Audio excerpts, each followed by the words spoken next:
Ketemu dengan seorang ibu satu kali ketika saya melayani di luar kota. Ibu ini seorang ibu yang saleh, ibu yang rohani, dan dia cinta dengan keluarganya. Satu hari saya diundang dan dia berkata kepada saya begini, "Pak, anak saya itu besok mau pindah rumah. Tolong bisa nggak Bapak malam ini mendoakan rumah anak saya?" Saya karena waktunya memungkinkan dan malam itu tidak ada acara, jadi saya mengiyakan, saya akan datang ke rumah dari anak ibu ini. Pada waktu saya melihat kenyataan itu, dalam hati pertama saya berkata begini, Tuhan ini indah sekali ya, ada seorang ibu yang begitu memperhatikan anaknya. Dan pada waktu saya sampai di rumah itu, ternyata yang kumpul adalah ibu ini dengan seorang temannya, atau dua orang temannya, dan menantunya, jadi istri daripada anaknya. Akhirnya saya tanya, ini kemana anaknya yang laki kok tidak muncul, saudara? Yang ada hanya istrinya. Dan ternyata dia lagi main golf. Jadi saya punya pikiran pertama begini, Tuhan ini enak sekali ya kalau punya ibu yang rohani begini. Jadi dia ngerti akan kebutuhan anaknya lebih daripada anaknya tahu kebutuhan dirinya sendiri. Waduh, kalau punya kehidupan, keluarga, orang tua yang memikirkan anaknya seperti ini, tentu ini indah sekali. Tapi Roh Kudus tiba-tiba berkata begini, pada waktu kami menyembah Tuhan, dia berkata begini, beritahu kepada anakku ini, artinya ibu ini, bahwa dia memang sudah seorang giant killer, pembunuh raksasa. Tetapi Tuhan mau dia didik anak-anaknya untuk juga menjadi pembunuh raksasa. Dan itu mengagetkan saya karena saya teringat dengan kisah Daud seperti yang saya sampaikan 2 minggu yang lalu. Pada waktu itu saya sampaikan kepada ibu ini, saya berkata, ibu memang sudah baik. Tapi alangkah luar biasanya kalau ibu juga didik anak ibu sampai jadi seperti ibu. Jadi nuruni apa yang ibunya ini alami dengan Tuhan. Dan setelah itu beberapa hari kemudian Tuhan berbicara kepada saya. Dia berkata ada perang-perang yang sebenarnya bukan perangmu dan bukan perang yang harus engkau hadapi. Dan akhirnya itu yang mencelikkan mata rohani saya. Dan saya mau bagikan sesuatu yang penting buat saudara malam hari ini. Coba buka bersama dengan saya 2 Samuel pasal yang ke-21. Saya ingin membaca dari ayat 15 sampai dengan ayat yang ke-17. 2 Samuel pasal yang ke-21. Perhatikan ayat 15 sampai dengan ayat yang ke-17. Firman Tuhan berkata, ketika terjadi lagi peperangan antara orang Filistin dan orang Israel, maka berangkatlah Daud bersama-sama dengan orang-orangnya lalu berperang melawan orang Filistin, sampai Daud menjadi letih lesu. 16. Yisbi-Benob yang termasuk keturunan raksasa, berat tombaknya 300 shikal tembaga, dan ia menyandang pedang yang baru, menyangka dapat menewaskan Daud. Tetapi Abisai anak Seruya datang menolong Daud, lalu merobohkan dan membunuh orang Filistin itu. Pada waktu itu orang-orang Daud memohon dengan sangat kepadanya, kata mereka, janganlah lagi engkau maju berperang bersama-sama dengan kami, supaya keturunan Israel jangan punah bersama-sama engkau. Nah, kalau kita membaca dari 1 Samuel pasal 17, kita melihat akan bagaimana Daud mengalahkan Goliat. Dia bisa mengatasi raksasa yang pertama, tapi rupanya waktu dia menghadapi raksasa yang kedua, Alkitab mengindikasikan dia hampir mati. Dalam keadaan begitu lelah, dia hampir dibunuh oleh yang namanya Yisbi-Benob. Sampai ada seorang yang Alkitab berkata, namanya adalah Abisai, anak Seruya, yang menolong Daud. Dan Abisai inilah yang mengalahkan Yisbi-Benob. Roh Kudus berkata kepada saya, ada perang-perang yang bukan perangmu. Daud punya raksasa sendiri, anak buahnya masing-masing punya raksasa sendiri yang harus ditaklukkan. Seorang kepala keluarga atau seorang pemimpin, dia tidak bisa bertindak sebagai Allah yang mengatasi semua masalah orang-orang yang di bawahnya. Tuhan berkata kepada saya begini, kamu tidak bisa menyelesaikan persoalan jemaatmu. Kalau engkau mencoba menyelesaikan persoalan jemaatmu, engkau akan seperti Daud, engkau bahkan mungkin bisa dikalahkan. Karena setiap kita sebenarnya memiliki raksasa masing-masing. Saudara harus bisa menaklukkan raksasamu sendiri. Oleh karena itu, orang Kristen secara pribadi masing-masing harus kuat di hadapan Tuhan.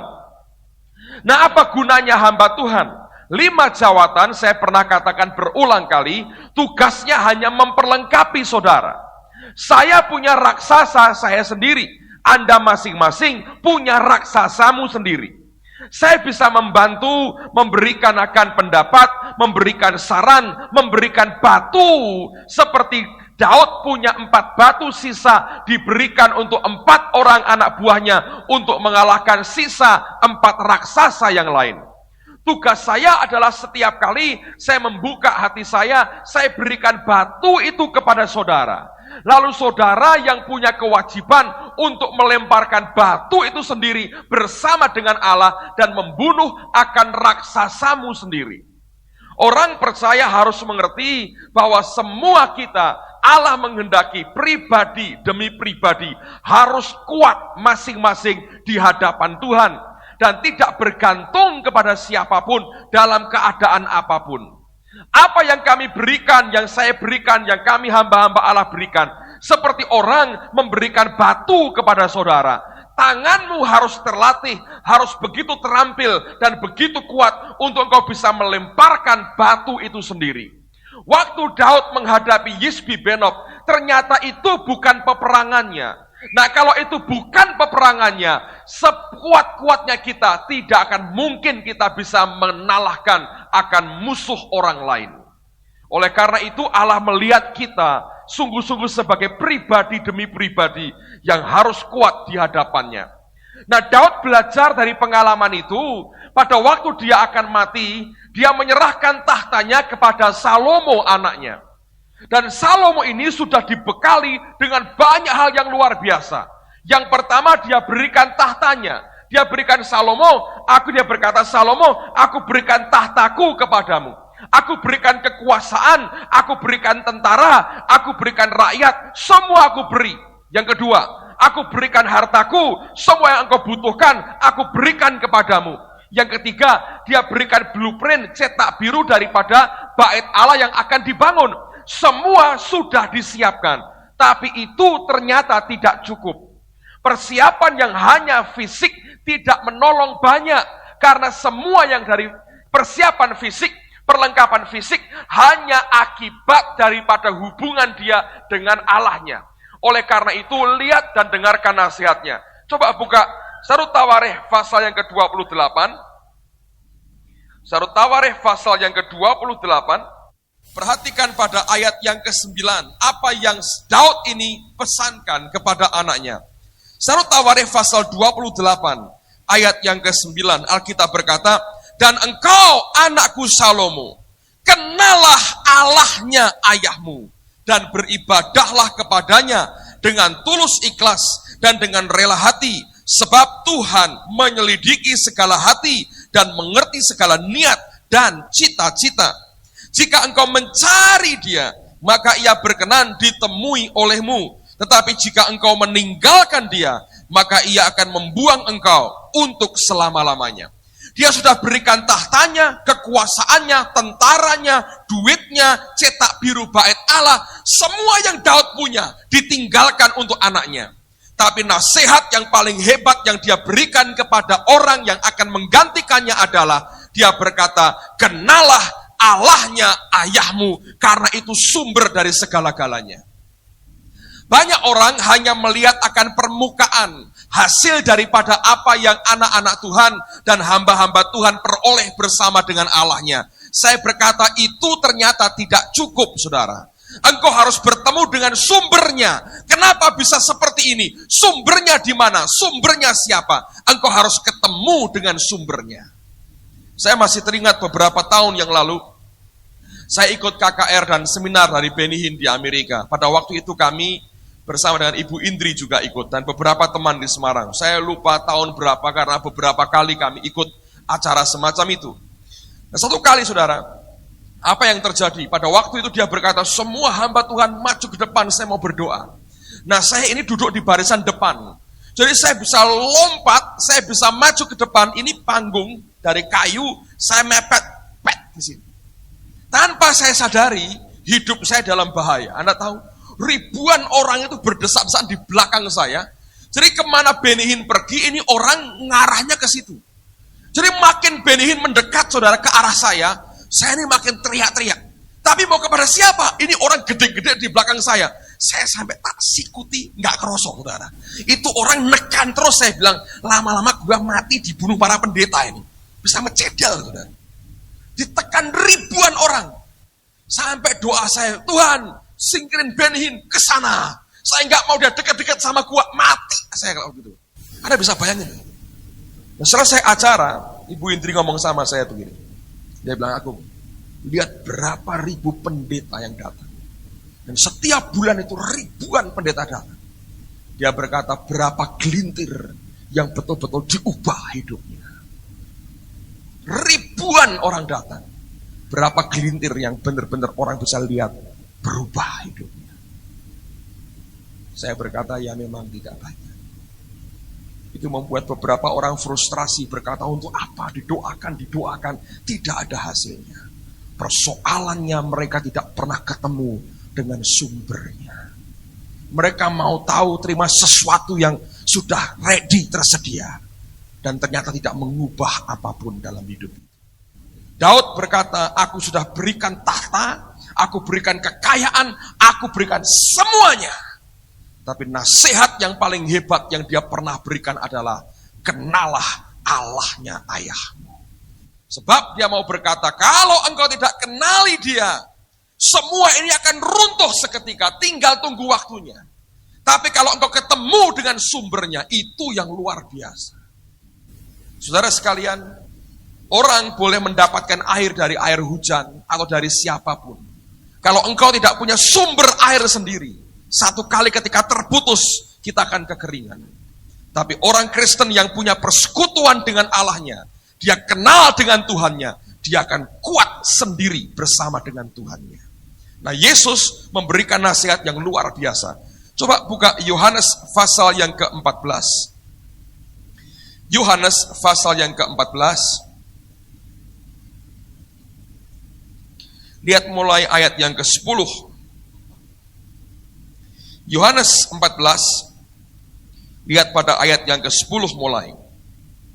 Saya minta Anda perhatikan kalimat demi kalimat karena ini penting sekali. Dia berkata begini, tidak percayakah engkau bahwa aku di dalam Bapa dan Bapa di dalam aku? Apa yang aku katakan kepadamu, tidak aku katakan dari diriku sendiri. Tetapi Bapa yang diam di dalam aku, dialah yang melakukan pekerjaannya. Terjemahan yang lain berkata, the words that I speak to you, firman yang aku sampaikan kepadamu, I do not speak on my own authority. Aku tidak berbicara mengucapkannya dengan otoritasku sendiri. But the Father who dwells in me does the works. Tapi Bapa yang diam di dalam aku, itu yang melakukan pekerjaan itu. Dia mau berkata, jangan lihat aku sebagai manusianya. Engkau lihat sumberku itu apa? Kenapa aku dengan otoritas, dengan kuasa Allah, aku bisa lakukan banyak hal. Jangan lihat luarnya, dia berkata. Itu bukan dari kemanusiaanku, tapi Bapa yang diam di dalam aku, itu yang melakukan pekerjaan. Jadi kenali dia yang di dalam ini. Semua orang yang sadar ini akan tahu, hamba Tuhan itu cuma pakaiannya tok, saudara. Semua yang luar biasa yang pernah dia buat, itu hanya ekspresi daripada pekerjaan dari Allah yang di dalamnya. Semakin kita hanya mencoba tahu kulitnya, dan itu paling gampang dan paling siap dinikmati. Saudara tidak akan pernah mengalami perkara yang sama. Yesus berkata, jangan engkau kira semua dari otoritasku, tapi Bapa yang di dalam aku, itu yang melakukannya. Lalu kemudian bagaimana dengan kita? Lompat, lihat ayat 15. Jikalau kamu mengasihi aku, kamu akan menuruti segala perintahku. Aku akan minta kepada Bapa, dan ia akan memberikan kepadamu seorang penolong yang lain. Inilah Roh Kudus. Supaya ia menyertai kamu selama-lamanya, yaitu Roh kebenaran. Dunia tidak dapat menerima dia, sebab dunia tidak melihat dia dan tidak mengenal dia. Tetapi kamu mengenal dia. Sebab, apa sebabnya? Ia menyertai kamu dan akan diam di dalam kamu. Nah, dengan kata lain, saudara, ini hal yang luar biasa. Karena kalau Anda perhatikan, lompat ayat 12. Balik 12, ayat 12. Aku berkata kepadamu, sesungguhnya barang siapa percaya kepadaku, ia akan melakukan juga pekerjaan-pekerjaan yang aku lakukan. Bahkan pekerjaan-pekerjaan yang lebih besar daripada itu. Sebab aku pergi kepada Bapa. Lihat, dia berkata semua pekerjaan ini kamu juga bisa alami yang sama. Kenapa? Sumber yang sama ada di dalam kamu. Dan ini yang terus harus dikejar dan dikenali oleh orang percaya. Saya tahu masing-masing kita punya jawatan, punya gift yang berbeda-beda, karunia yang berbeda-beda. Tapi efeknya yang besar untuk mengubah dunia dan sekitar kita harus terbukti itu memancar dari kehidupan kita. Dan ini yang sebetulnya Tuhan ajarkan. Dia tidak hanya membuat mereka sekedar terikat dengan dia sebagai manusia, tapi dia kenalkan langsung sumbernya. Dan itu yang sebenarnya dibutuhkan oleh gereja, oleh kita pada hari ini. Kalau Anda ingin kuat, kalau saudara ingin tumbuh dengan benar dalam hadapan Tuhan, Anda harus kenali dia secara pribadi. Dan dia tidak jauh, dia di dalammu pada hari ini. Nah, sekarang mari kita lihat Mazmur pasal yang ke-84. Hal yang sama diungkapkan oleh firman Tuhan di sini. Mazmur 84. Saya ingin baca mulai ayat yang pertama. Di rumah Anda baca seluruh pasal karena ini indah sekali. Tapi oleh karena waktu saya tidak akan bacakan seluruh pasal, hanya beberapa ayat saja supaya Anda bisa melihat akan apa yang perlu kita ketahui hari ini. Mazmur 84, lihat mulai ayat yang pertama. Untuk pemimpin biduan menurut lagu Gitit, Mazmur Bani Korah. Betapa disenangi tempat kediamanmu, ya Tuhan semesta alam.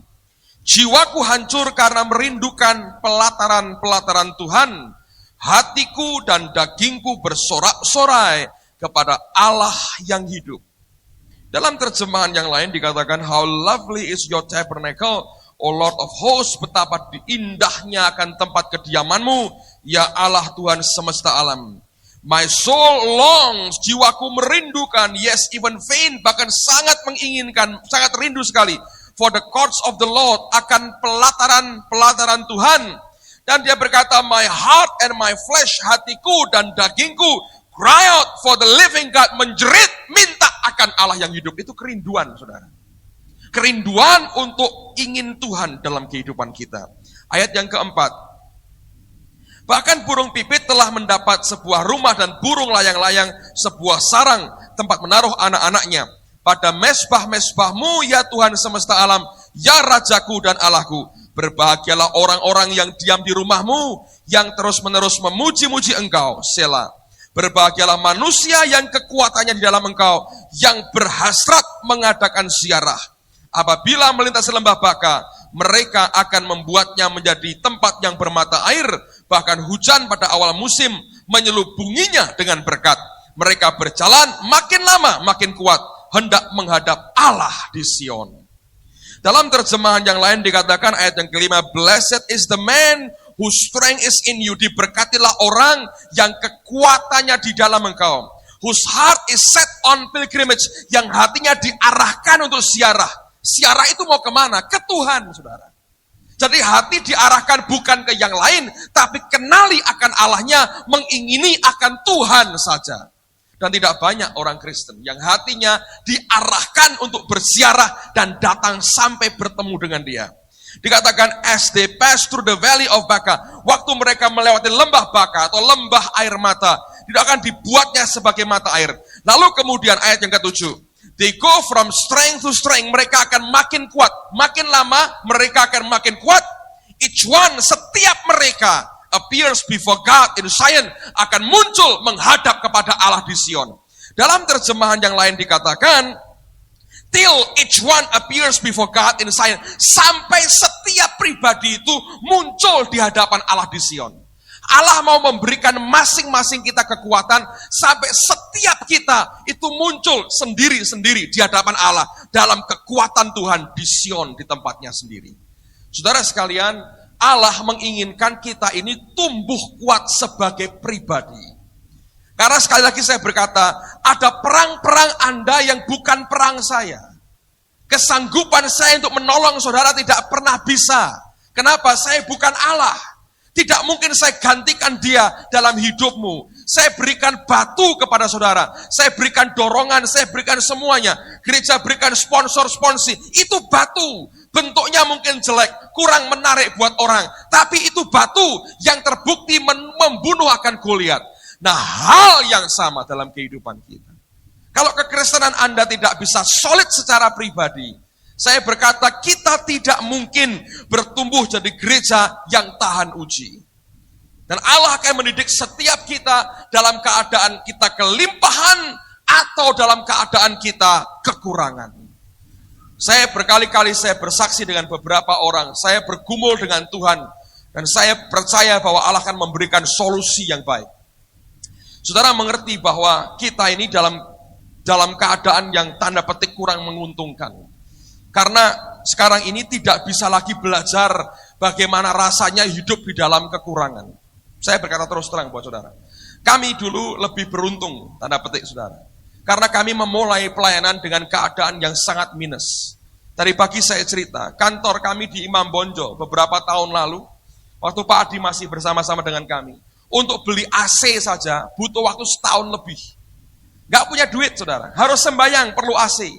Jadi kita dibolongi itu tembok, disiapkan tempat untuk AC, terus karena gak muncul-muncul AC-nya, tutupi sama karton.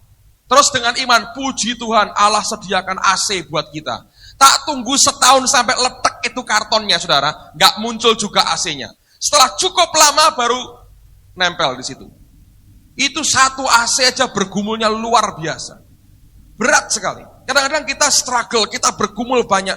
Setiap kita butuh sesuatu, kita pakai lutut kita sembahyang. Karena gak punya duit. Lalu tiba-tiba ketika semuanya selesai, it's over now. Semua masa itu sudah kita lewati. Saya bersyukur, saya beruntung itu bisa melewati itu. Ada orang-orang yang lahir dari keluarga kaya sampai tua kaya. Gak pernah menikmati susah. Menurut saya kurang beruntung. Kurang komplit pengalaman hidupnya. Fight-nya menghadapi realita hidup itu gak komplit. Nah kalau gitu saya tak marah Pak. Ya jangan, gak usah saudara ya. Gak usah lah. Kalau gak diberi seperti itu ya tidak usah. Karena ternyata untuk Anda punya duit dan Anda bisa pakai dengan benar. Tidak lebih mudah dibandingkan waktu engkau tidak punya apa-apa. Dan bahkan saya harus berkata jujur, lebih susah engkau punya semuanya, dan engkau harus gunakan dengan tepat dan tidak menurut kemauan kita sendiri. Saudara sekalian, oleh karena itu saya berkata, kadang-kadang kita bersyukur kepada Allah, Dia mau latih kita pribadi demi pribadi. Satu kali, Yesus itu memberikan pelatihan yang luar biasa. Coba buka dulu, Injil Lukas, pasal yang ke-9. Lukas pasal yang ke-9, ayat yang pertama sampai dengan ayat yang ketiga. Lukas 9, ayat pertama sampai dengan ayat yang ketiga. Maka Yesus memanggil ke-12 muridnya, lalu memberikan tenaga dan kuasa kepada mereka untuk mengusir setan-setan dan untuk menyembuhkan penyakit-penyakit. Dan ia mengutus mereka untuk memberitakan kerajaan Allah dan untuk menyembuhkan orang. Katanya kepada mereka, dengerin saudara, jangan membawa apa-apa dalam perjalananmu. Jangan membawa tongkat atau bekal, roti atau uang, atau 2 helai baju. Nggak boleh. Bukan Tuhan lagi nggak punya duit, saudara. Lalu berkata, murid-murid, sorry ini, duitnya kagak ada. harus tetap pelayanan tanpa duit. Bukan. Yesus itu dalam pelayanannya, dengerin, tidak pernah mengeluh soal uang, tidak pernah kurang soal uang. Dan bahkan tendensinya duitnya banyak. Dia tidak pernah mengangkat sekretaris, itu nggak ada. Wakil ketua nggak pernah ada. Komisaris nggak pernah ada. Yang jabatan dia angkat cuma satu, bendahara. Kalau nggak punya duit, untuk apa ada bendahara, saudara? Dan bukan cuma bendahara biasa.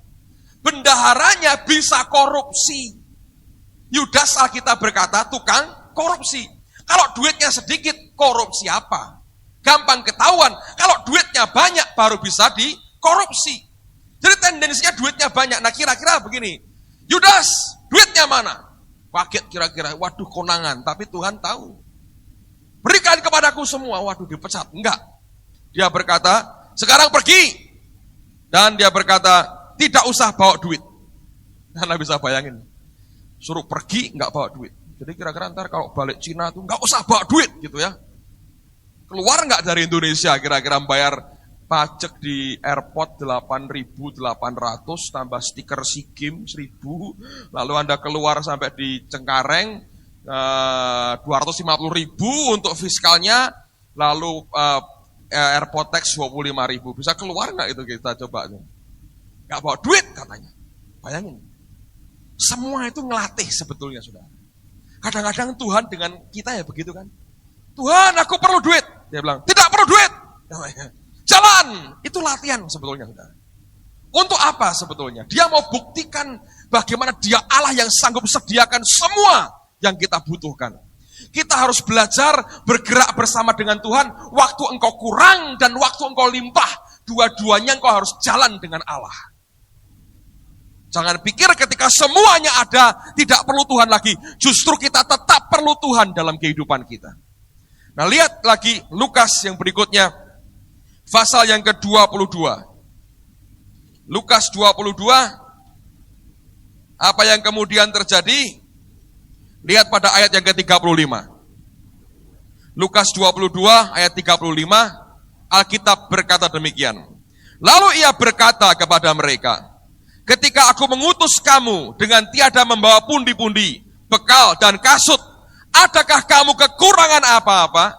Jawab mereka, suatu pun tidak. Luar biasa. Waktu dia kirim tanpa duit, tidak kurang apa-apa. Saudara, disinilah sebenarnya saya mau katakan, setiap pribadi itu harus mau ditempa Tuhan, hidup dalam keadaan apapun. Paulus berkata, aku tahu apa artinya kekurangan, aku tahu apa artinya kelimpahan. Dalam segala hal dia berkata, aku bisa cukup, aku belajar mencukupkan dengan apa yang ada. Saya belajar ini orang yang tahan uji, saudara. Oleh karena itu dengarkan, Anda masing-masing punya peperangan. Peperanganmu tidak bisa dioper kepada orang lain. Engkau tidak bisa perang buat anakmu, engkau tidak bisa perang buat saudaramu. Masing-masing kita punya peperangan sendiri. Tugas kita memberikan kekuatan, kita dukung, kita dorong mereka. Tapi selebihnya orang itu sendiri harus kuat dan mandiri di dalam Tuhan. Ada orang tua yang rohani, tapi didik anaknya kurang baik. Saya beri contoh begini. Saya punya anak yang sudah sekolah ya, 2. Misalnya kalau mereka ini anak-anak saya, tiap hari pulang sekolah ada PR. Ya, saya berkata, oh saya mau jadi papa yang super. Jadi anak-anak saya bilang, oke Kesya, Samuel, kamu gak usah buat PR. Samuel tak suruh gambar aja, senang dia. Kesya, lihat Donut Man. PR-nya papa yang buat, senang gak? Senang anak saya.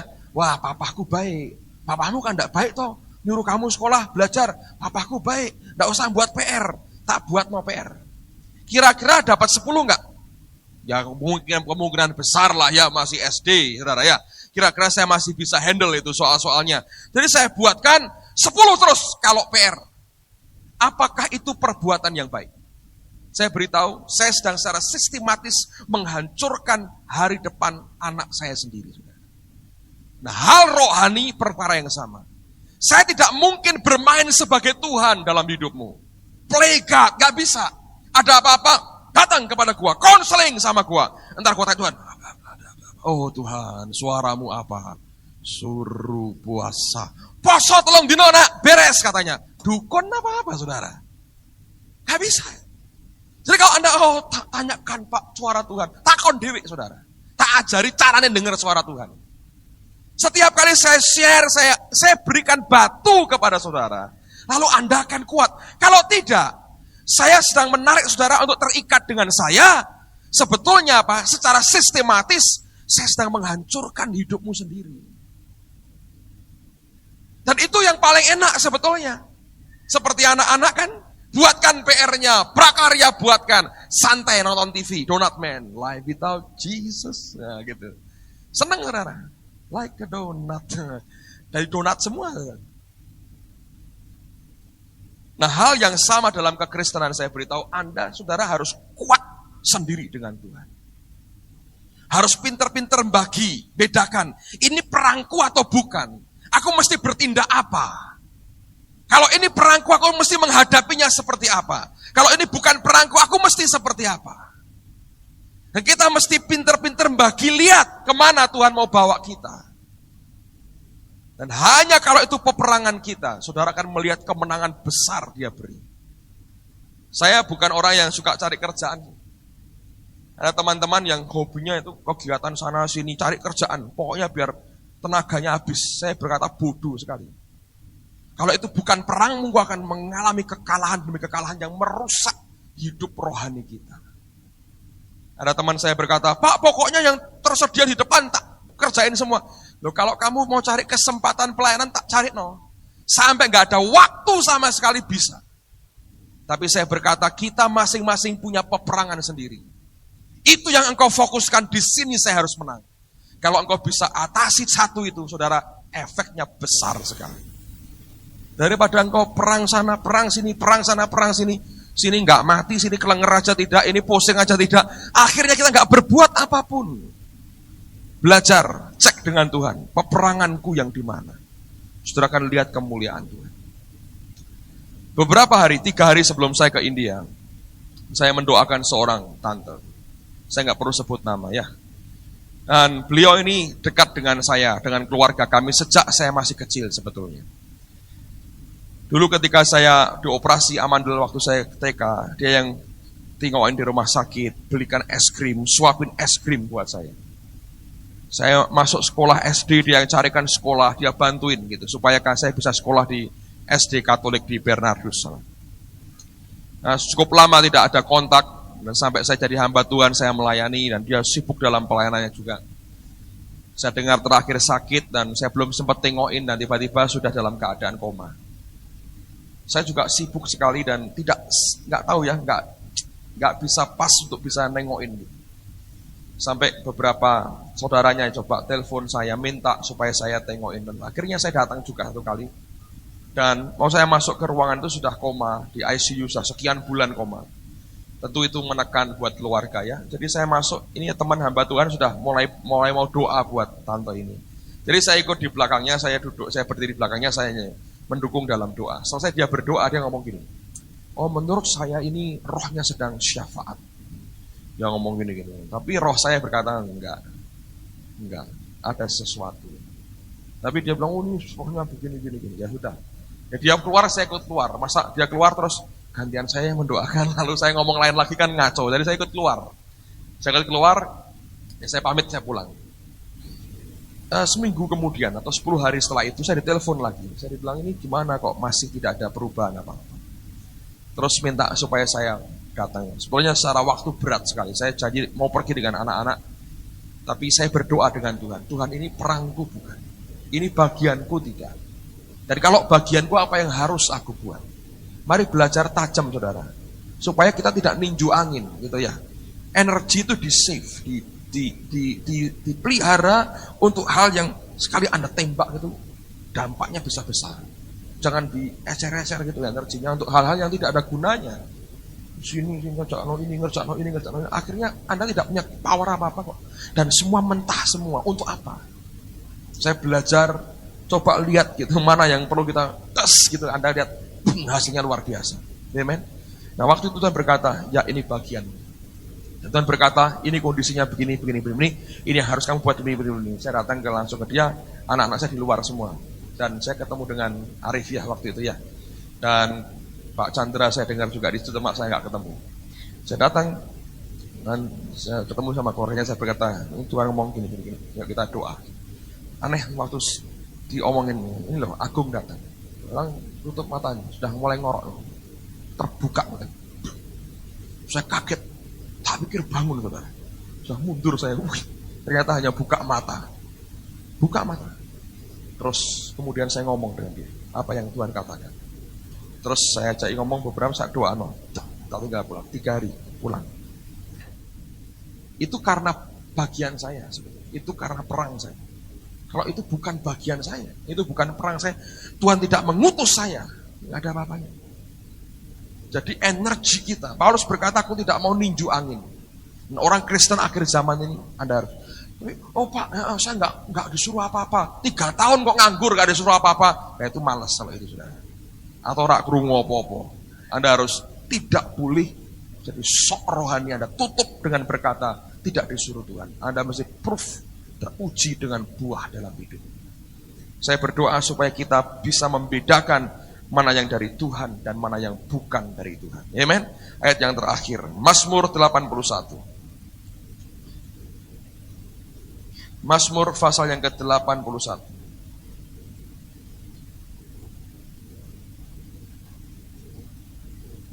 Ayat yang ke-14 dan ayat yang ke-15. Lalu kita akan berdoa bersama-sama. Mazmur 81 ayat 14 dan ayat yang ke-15.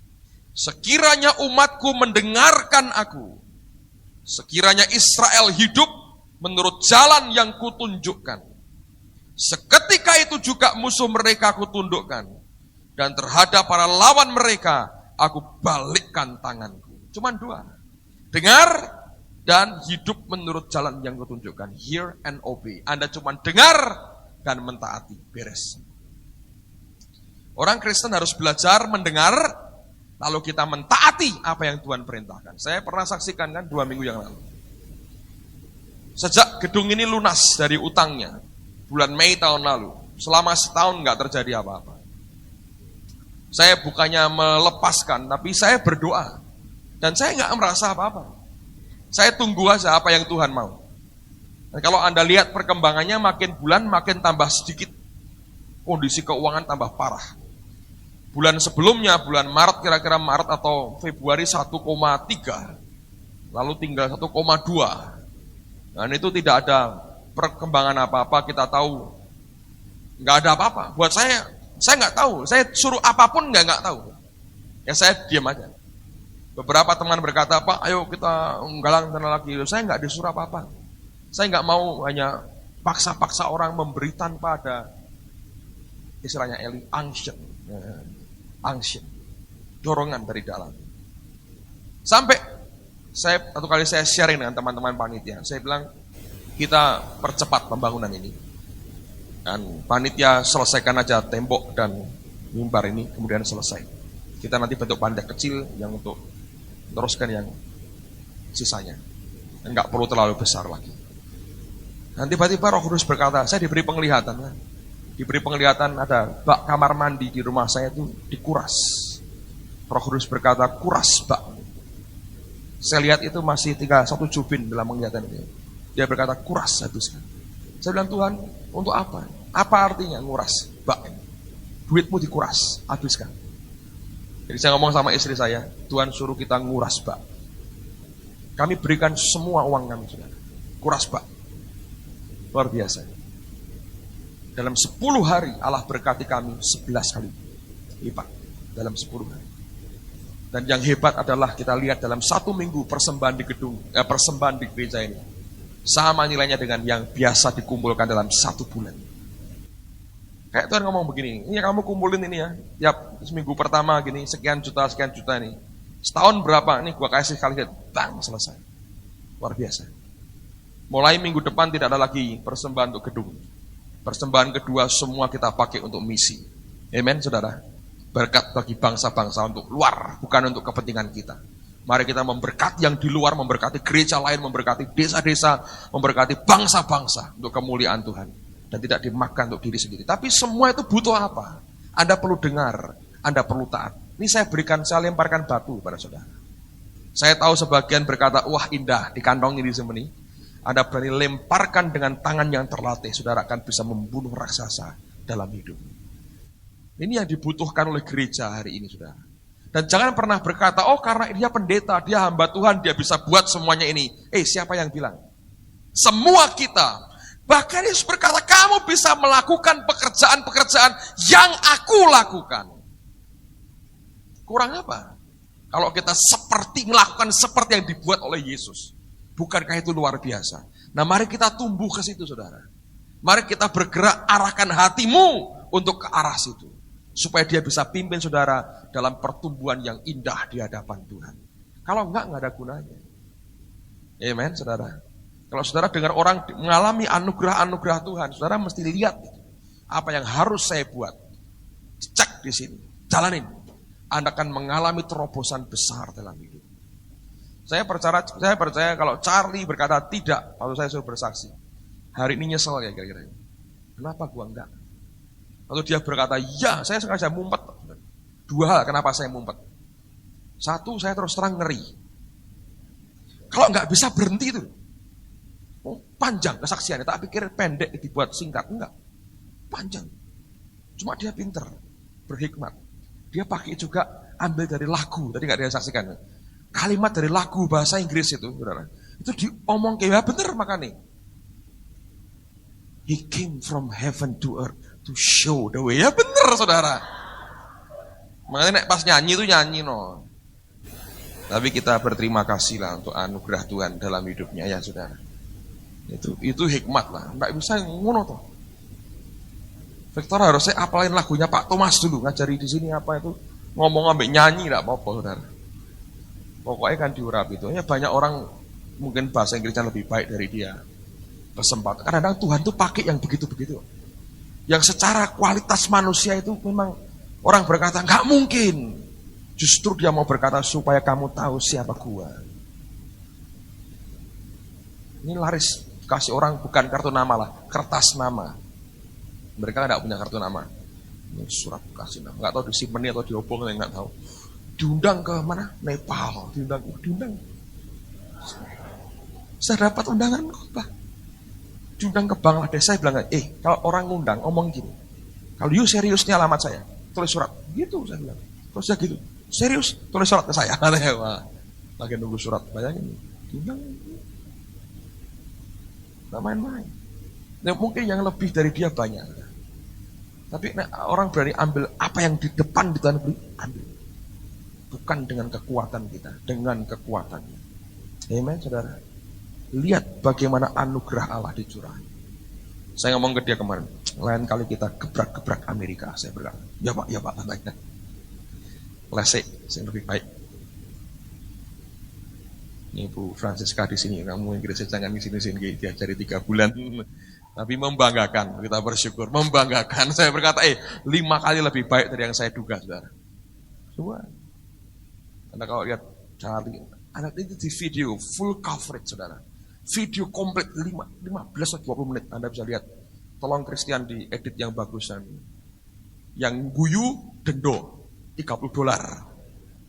Tidak boleh guyu, saudara. Anda bisa lihat bagaimana Charlie bersaksi.